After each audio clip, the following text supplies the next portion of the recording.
conectados, gloria a Dios, que Dios les bendiga a todos. La semana pasada nosotros estábamos hablando acerca de secretos dolorosos. Y cuando hablábamos de secretos dolorosos, decíamos que hay gente que guarda silencio ante algo que le causa dolor o ante algo que le causa culpa. Y hermano, por la palabra ministramos poderosamente, ¿verdad? Gente que viene arrastrando un secreto de su familia, un secreto de su infancia, muchas veces un abuso sexual, una familia como la que vimos de Jeff de la semana pasada, un hombre que el Señor levanta en el libro de Jueces, pero él viene de un hombre, de un padre, como un referente social muy grande, pero lastimosamente su mamá era una mujer prostituta y cuando él crece sus hermanos lo botan de la casa y le dicen: tú no tienes derecho a heredar. Él sale de la ciudad, va a la ciudad de Toc a empezar una nueva vida y sin embargo la Biblia dice que se junta con vagabundos, con bandoleros y que salían a robar.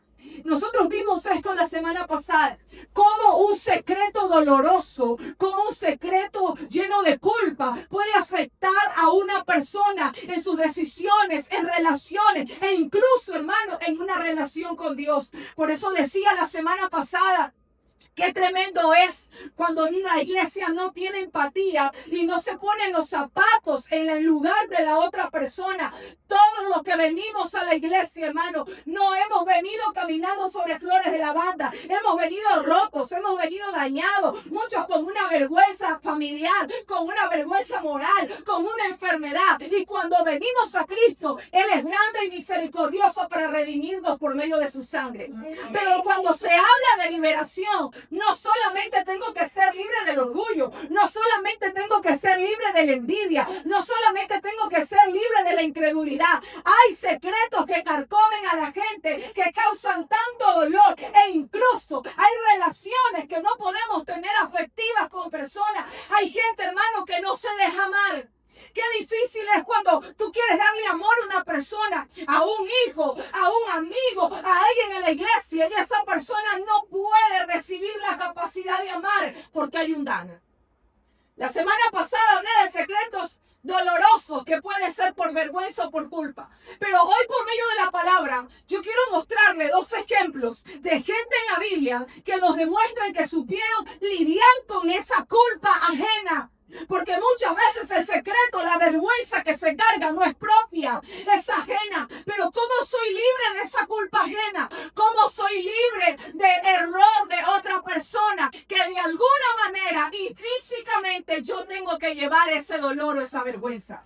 Quiero que vaya conmigo a la Biblia y vamos a leer, por favor, Segunda de Samuel, el capítulo 4, el versículo 4, amén. Vamos a leer en la versión Reina Valera del 60, en el nombre del Padre, del Hijo y del Espíritu Santo, y dice así: y Jonatán, hijo de Saúl, tenía un hijo lisiado de los pies. Tenía 5 años de edad cuando llegó de Jezreel la noticia de la muerte de Saúl y de Jonatán. Y su nodriza le tomó y huyó. Y mientras iba huyendo apresuradamente, se le cayó el niño y quedó cojo. Su nombre era Mefiboset.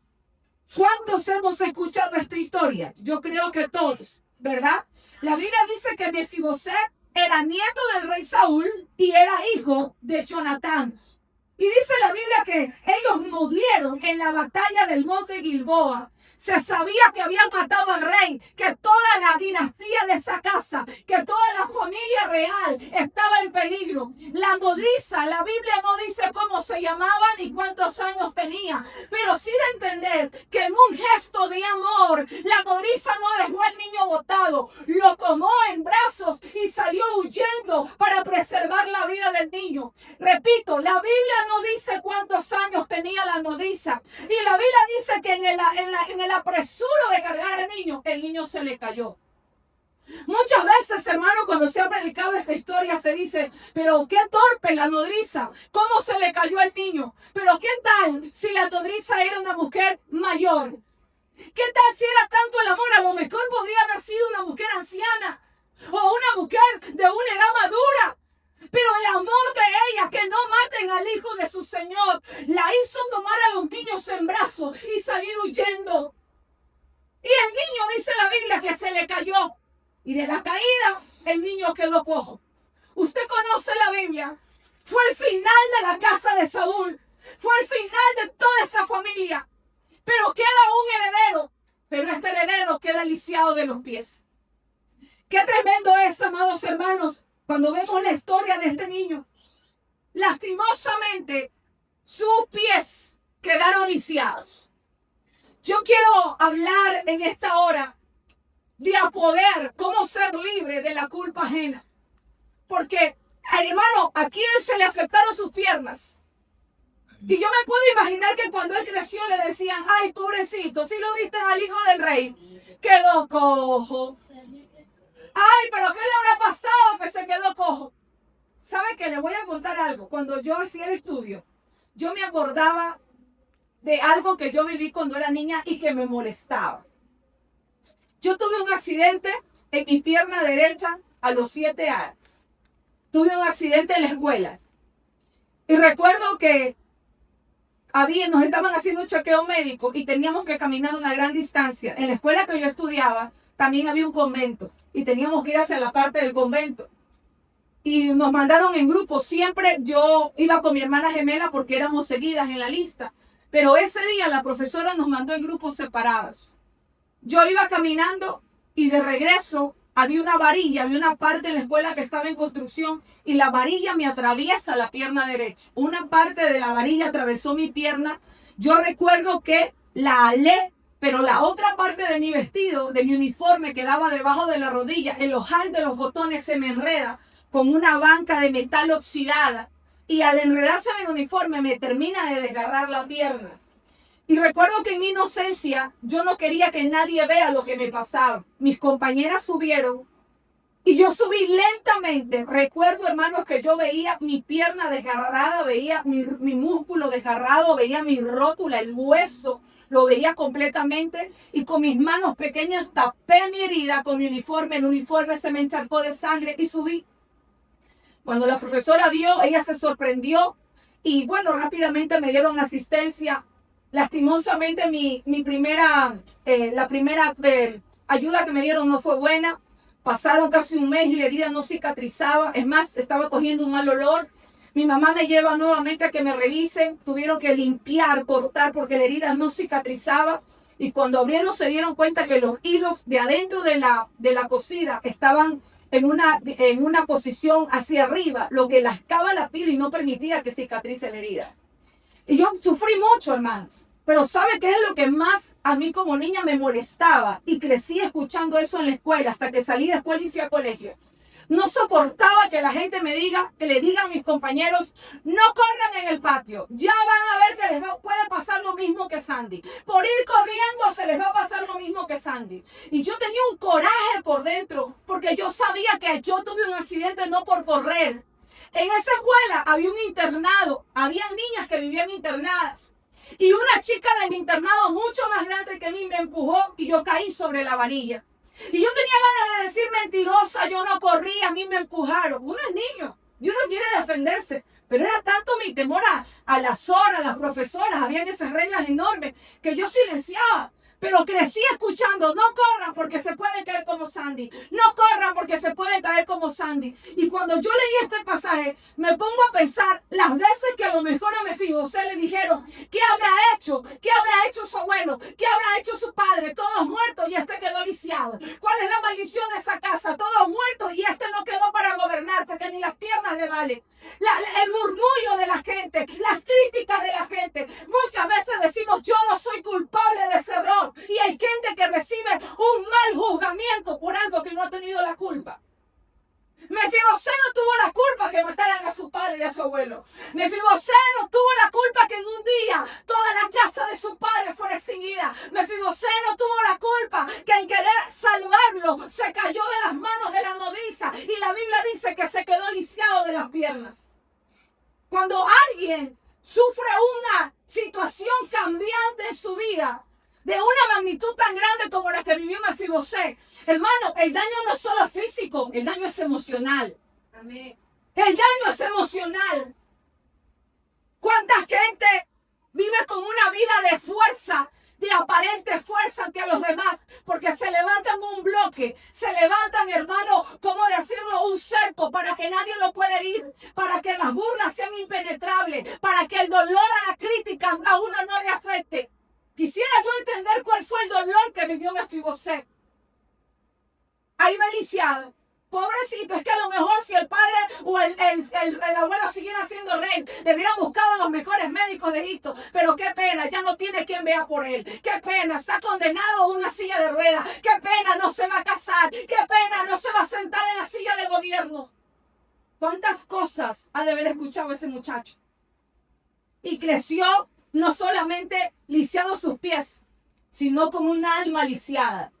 Porque así como se incapacitaron sus piernas, hubieron emociones en ese hombre que se incapacitaron. Y yo quiero que vayamos a leer lo siguiente. Dice la Biblia, en el mismo 2 de Samuel, el versículo 19, el versículo 24 al 28, parte de la historia de este hombre. Cuando David venía de perdonar a sus enemigos, revela aquí la Biblia. También Mefiboset, hijo de Saúl, descendió para recibir al rey.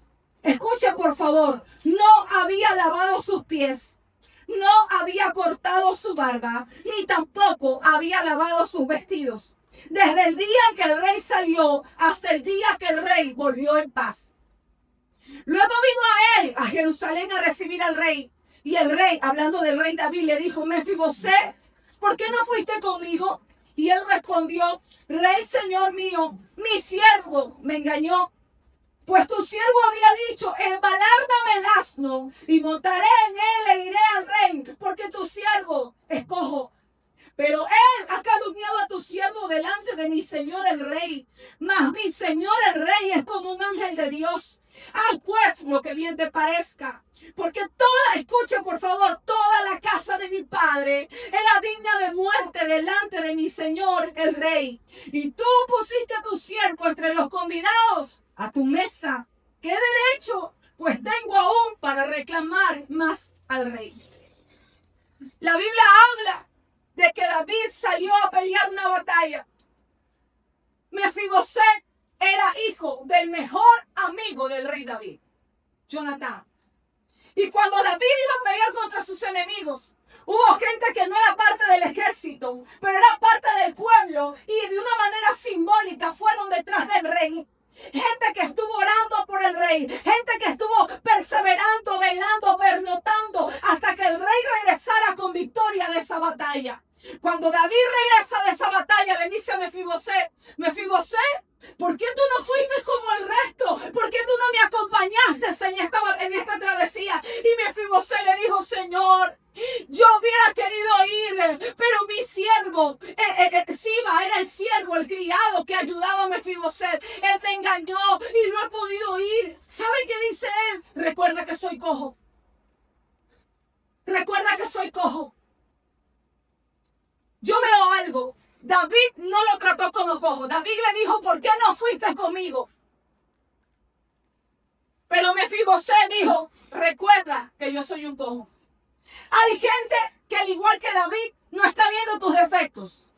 Hay gente que no te ve con lástima, pero hay gente que insiste en que lo vean con lástima. Hay gente que no te ve con lástima. Hermano, cuando es tanto el daño emocional, alguien dice que todo el mundo está viendo mi pasado. Todo el mundo está viendo mi error. Todo el mundo está viendo mi deshonra. Todo el mundo está viendo mi desdicha. Pero hay gente que te ve como un ser humano con dignidad. Pero cuando hay heridas en el alma, yo no me puedo ver como la gente me ve. Siempre me voy a ver como el pobrecito, como el cojo, como el miserable, como el que no puede bañarse, como el que no puede cambiarse, como el que no puede hacer nada por salir adelante. Yo creo que esta palabra nos golpea más de uno. Hermano, hay que aprender a sanar heridas del pasado y mirar adelante. Amén. Hay que aprender a levantar la cabeza frente al error, a la culpa de otra persona. La vida no siempre es como nosotros queremos. Pero conozco un Dios poderoso para bendecirnos, aun cuando parece que todo se pusiera en contra. Él era un incapacitado. Pero ¿sabe qué había en este hombre? Había gratitud por David. Me gusta lo que dice en el versículo 28 dice: yo sé que toda la casa de mi padre era digna de muerte delante de ti, le está diciendo. Yo sé, David, que mi abuelo te perseguía. Yo sé que mi abuelo quiso matarte. Todo aquí el mundo, todo el barrio, todo el país sabe quién fue mi abuelo. Mi abuelo no te quiso. Mi abuelo te hizo injusticia. Y más vale tú me has visto con compasión a mí. ¿Qué derecho tengo a clamar más al rey?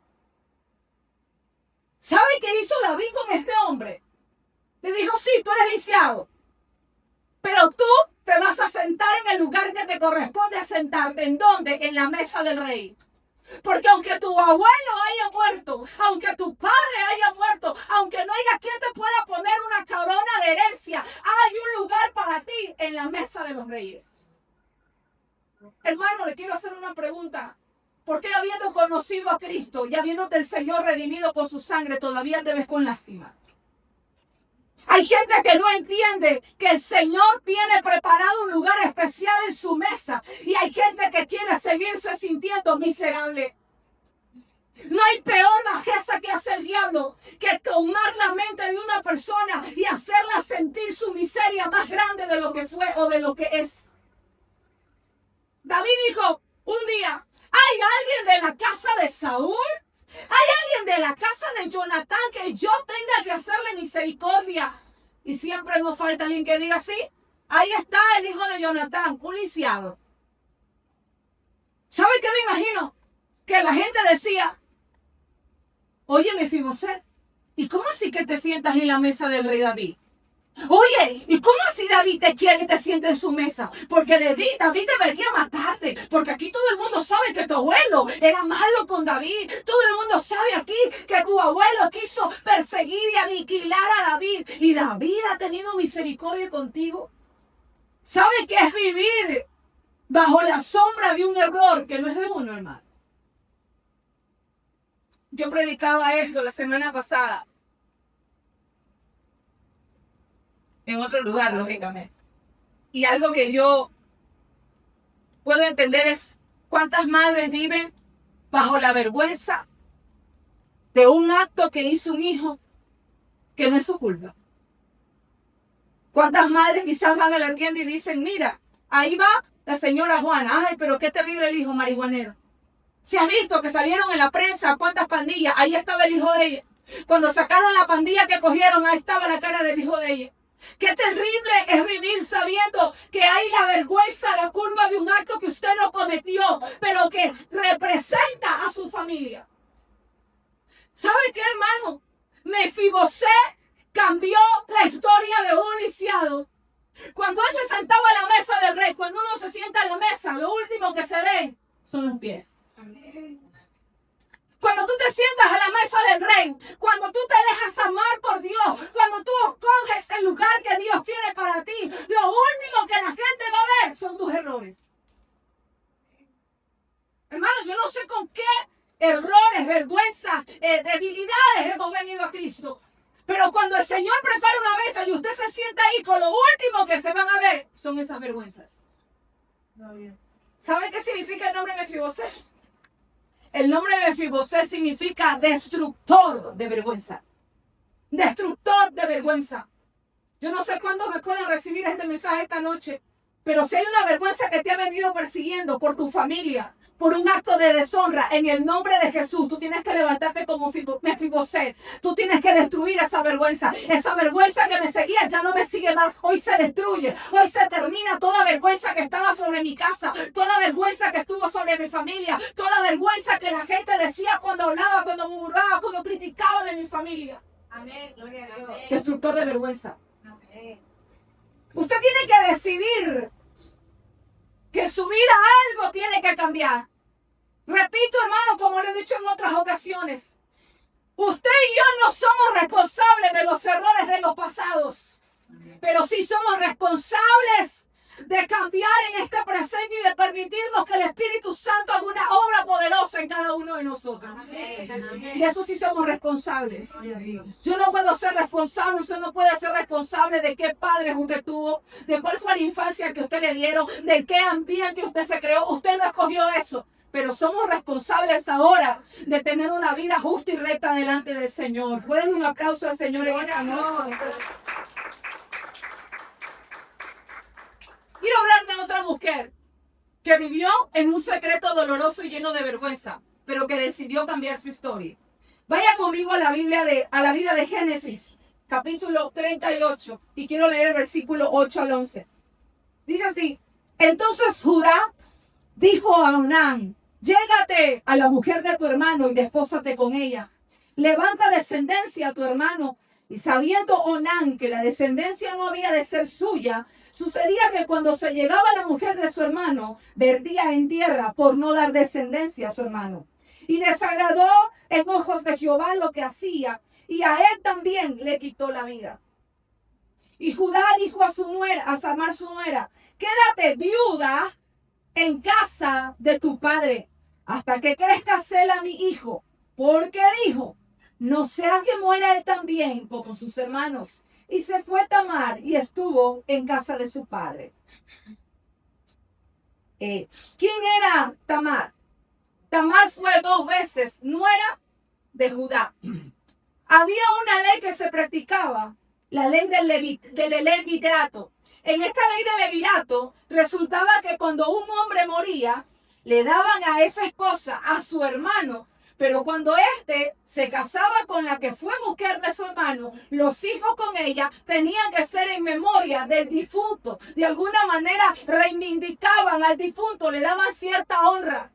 Y resulta que el primer marido de Tamar murió. Pero cuando usted ve la Biblia, usted se va a dar cuenta que el marido de Tamar, el esposo de Tamar, era un hombre que hizo lo malo delante de los ojos de Dios. Él hacía lo malo delante de los ojos de Dios. Y dice la Biblia que se murió.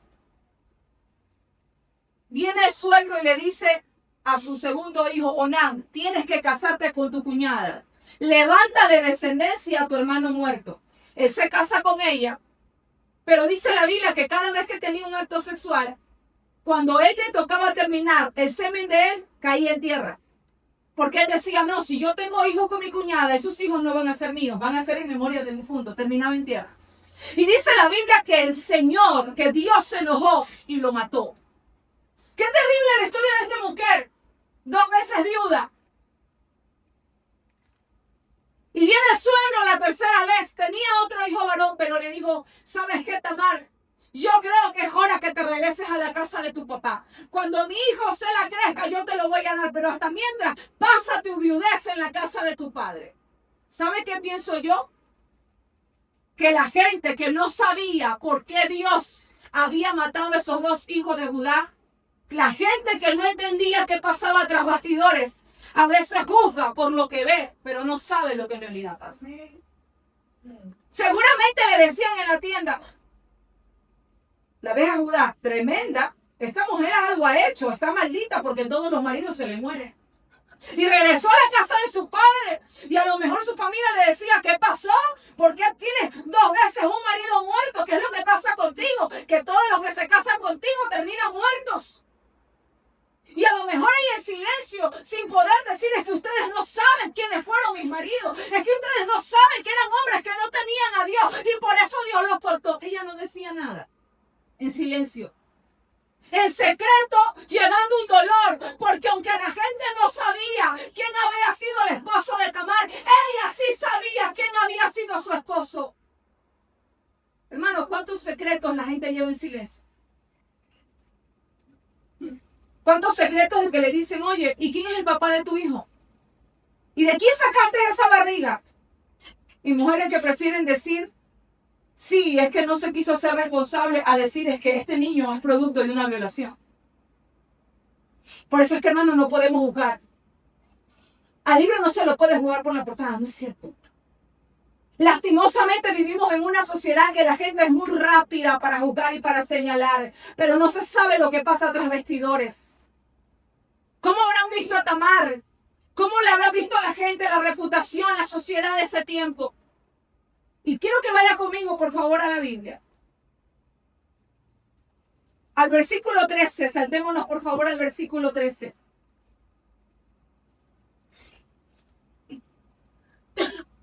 Alguien le dijo a Tamar, oye, tu suegro parece que se ha olvidado de que estás viuda y no está viendo, no está velando por ti. Y le dijeron a Tamar, tu suegro sube a Timnat a trasquilar ovejas. Entonces ella se quitó los vestidos de su viudez. Cambio de actitud, diga conmigo, cambio de actitud. Y se cubrió con un velo y se arrebozó y se puso a la entrada de Naín junto al camino de Timnat, porque veía que había crecido Sela y ella no era dada a él por mujer. Ella dijo, mi suegro me hizo una promesa. Veo que el tiempo ha pasado y mi suegro se ha olvidado de la promesa. Yo veo que todos se han olvidado. Hermano, ¿cuántos años habían pasado? Muchos. Y la Biblia describe que ella se seguía vistiendo como viuda. El dolor había pasado para muchos, pero no para ella. El dolor había pasado para muchos, pero no había pasado para ella la vergüenza, la humillación, el señalamiento. Por eso es que dice la gente que el tiempo todo lo cura. Hasta el chisme más grande en las noticias, el tiempo lo cura, pero el que lo vive no lo sana enseguida. Amén. Sí, amén. ¿Cuántos años pasaron? Muchos. Porque Sela era un muchacho, un adolescente y creció, pero ella se seguía vistiendo como una viuda. Y dice en el versículo 15, y la vio Judá y la tuvo por ramera, porque ella, escuchen lo que hizo esta mujer. Ella dijo, bueno, si como una mujer viuda he estado esperando que me reivindique, yo voy a planear algo. ¿Sabe qué hizo esta mujer? Esta mujer se quitó el vestido de viudez y se fingió una ramera, se fingió. No estoy validando y no estoy diciendo que lo que hizo estuvo bien. Lo que estoy diciendo es que ella hizo lo que tenía que hacer posible en ese tiempo para ser reivindicada y tener hijos, tener herencia. Dice la Biblia, se fingió una ramera y se apartó del camino hacia ella y le dijo, déjame ahora llegarte a ti, pues no sabía que era su nuera. Y ella dijo, ¿qué me darás por llegarte a mí? Entonces Judá dijo, ¿qué prenda te daré? Y ella respondió, dame tu sello, tu cordón, tu báculo que tienes en la mano. Y él se lo dio y se llevó a ella y ella concibió de él. Tremenda cosa. Hermano, los dramas no son los de las novelas. Lea la Biblia, hay dramas fuertes. Y sucedió que al cabo de 3 meses, siempre los chismosos, fue dado aviso a Judá diciendo, Tamar, tu nuera, ha fornicado. Yo me imagino que le dijeron, la sinvergüenza tu nuera, la que todos los maridos se le mueren, resulta que ahora está bien preñada, Judá. Y Judá saltó, el hombre de honor saltó. Y ciertamente está encinta a causa de sus fornicaciones. ¿Con quién se habrá acostado esta sinvergüenza que está embarazada? Y Judá dijo, sáquenla y quémenla. El recto suegro dijo, sáquenla y quémenla. Pero nadie había sabido que el viejo se había acostado con una ramera en la calle. Quiero que me esté entendiendo, hermano. Amén. A veces juzgamos la moral de unos. Pero hay gente que detrás de batidores tiene una moral que del todo no está buena. Claro, la Biblia dice que Judá había enviudado, su mujer estaba muerta. Pero la Biblia recalca que aunque él estaba ya viudo de su esposa, fue a buscar una prostituta. Y dice, sáquenla y quémenla. Pero cuando a ella la sacaba, envió a decir a su suegro, del varón cuyas cosas son estas, estoy encinta. Dijo, ¿qué cosas? El sello, el cordón y el báculo. Si a esta mujer no le faltó algo, fue astucia. Ella ya sabía que toda mujer porque caía en fornicación la mataba. Y ella dijo, yo tengo que asegurar mi existencia y la de mi generación. Ella dijo, ¿quieren saber de quién estoy encinta? Del dueño de esto. Hermano, por eso que cuando hacen las películas, ¿usted cree que es Hollywood? Inspirada en la Biblia. Esa creatividad, ¿de dónde salió? Yo no estoy validando lo que ella hizo. Pero en ese tiempo donde la mujer no tenía, una mujer que no tenía hijos, era una mujer que no tenía honor. Una mujer que no engendraba hijos, era una mujer que no encajaba en el mundo social. Porque a mayor hijos, era mayor, mejor vista en la sociedad. Yo me imagino que cuando Tamar salía a la calle, veía a su suegro, a su cuñado, veía a todos bien y ella dijo, pero ¿se han olvidado de mí? ¿Acaso nadie está sufriendo lo que yo sufro? ¿Acaso se han olvidado de esta viuda? Y seguramente los años estaban pasando. Y ella dijo, yo no me puedo quedar como una viuda toda mi vida. No me puedo quedar sin herencia. Necesito tener hijos. Y ella armó un plan. ¿Y sabe qué? Concibió. La Biblia habla que ella concibió gemelos. ¿Cuánta gente, hermano? ¿Cuántas familias, si lo llevamos esto a nuestro tiempo, viven la crítica, la murmuración, el señalamiento, porque no sabe lo que se viste tras bastidores? ¿Sabe cuántas veces he escuchado? Ay, pastora, es que la nuera que yo tengo es una vaga. Esa nuera que yo tengo no sirve, no lo ama a mi hijo. Mi hijo anda pobrecito, todo con hambre. Mi hijo pobrecito, nadie lo quiere. Pero la mamá no cuenta que el hijo es un mano alzada que le pega a la nuera. Y la chica cae. Es que, mijito, yo no sé por qué tu mujer no viene a las reuniones familiares. ¿Por qué tu mujer no te acompaña? No, es que te escogiste mala esposa. Si supieran que ella no va porque a veces está golpeada y para que le digan qué te pasó en el ojo, que lo tienes reventado, prefiere quedarse en casa. ¿Sabe cuánta gente disfraza un dolor para que nadie sepa lo que está pasando, hermano? Muchas. ¿Cuántos dicen gloria a Dios? Gloria a Dios. ¿Cuántos hijos que siempre llegan a la casa de los padres a la hora de comida? Ay, mamita, es que pasaba por aquí. Ya, mi hijo, tómate una sopita. Porque se casó con una mujer que no lo atiende, que no lo cocina, que no le da lugar como honor. Pero como él supo que escogió mala esposa, se queda callado. Hermano, es tan dramático la sociedad en la que estamos viviendo. Pero ¿sabe qué significa Tamar? Y con esto termino. Ella dijo, yo no me puedo quedar con un vestido de viuda toda mi vida. No, yo tengo que cambiar la actitud, tengo que cambiar la posición. ¿Sabe qué significa Tamar? Tamar significa palmera. Significa permanecer erguido. Significa rectitud. ¿Sabe qué dijo su suegro cuando se enteró que ella estaba encinta de él? Él dijo, ella ha sido más justa que yo. Quiero decirle algo. Aunque haya gente que no se haya portado como bien con usted, no pague pan por mal. Decida vivir una vida recta delante de Dios. Que en un momento el Señor va a aderezar la mesa y aquellos que te juzgaron mal van a decir, él ha sido justo, ella ha sido una mujer justa. Tamar significa palmera, significa permanecer erguido. Hermano, que el señalamiento, que la crítica, que la culpa de otros no haga que tú cambies tu posición. Mantente recto delante de la presencia del Señor. Ponte de pie en esta hora. Oramos y le damos gracias a Dios por su palabra. Gracias, Señor, porque tú eres bueno.